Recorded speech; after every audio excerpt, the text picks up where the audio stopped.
Fire brigade. Yeah, hello, hi, in the fire in Grenfell Tower. 72 dead, and 8 years later, still no prosecutions, with thousands of tower blocks still covered in combustible cladding. Why did this have to happen? Why?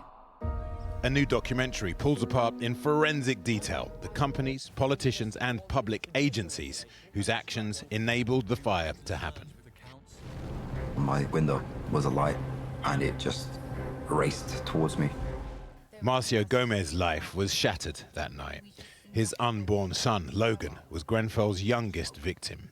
He hopes the documentary will help bring about the justice he says his community has been denied. Marcio appears in the film alongside firefighter Chris Batchelder, who still feels guilty about the people he couldn't save. Watching this will really get people to understand how it happened, and it will have them wondering why it was allowed to happen as well.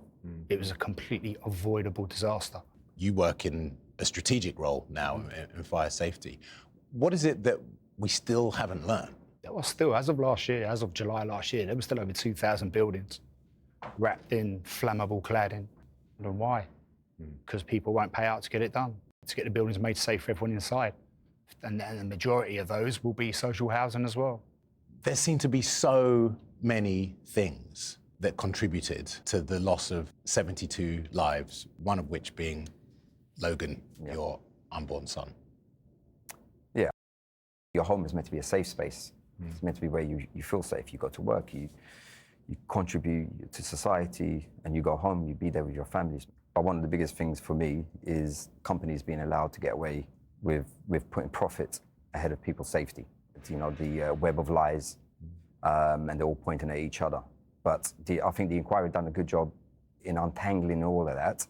Why aren't we holding these companies to account? Why aren't the developers being told, you need to go back in there and you need to remove all of this? Why is the onus being put on the leaseholders, on the tenants? Simple buck passing. They're just passing it along to someone else. No one's actually seems to have taken into account 72 people have died here, and many, many, many more lives have been affected.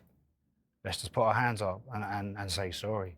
And as a firefighter, still serving, how do you feel about the systemic failings within the fire service that didn't understand the risks of cladding after previous fires and didn't change the stay put guidance?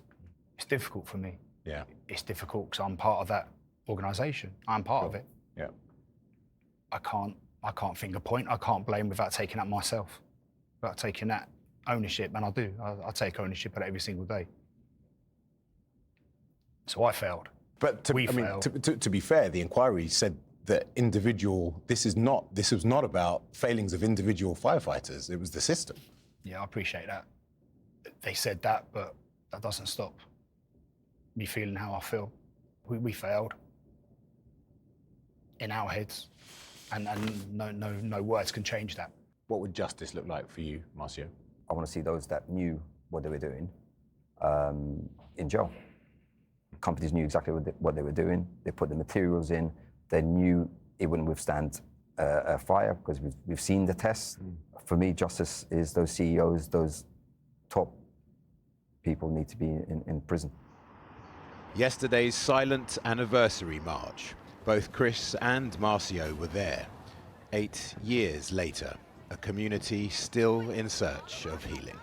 But this is something that's going to impact us for the rest of our lives. Kind of not healed, but we're working through it together, which has helped me beyond I can explain. You know, from feeling such guilt, which I still feel, but not being able to look at these people in the eye because of how I felt, to now being able to embrace them and feel their warmth. It's helped. I can't even explain how much. Thank you both very much indeed. Thank you. Thank you.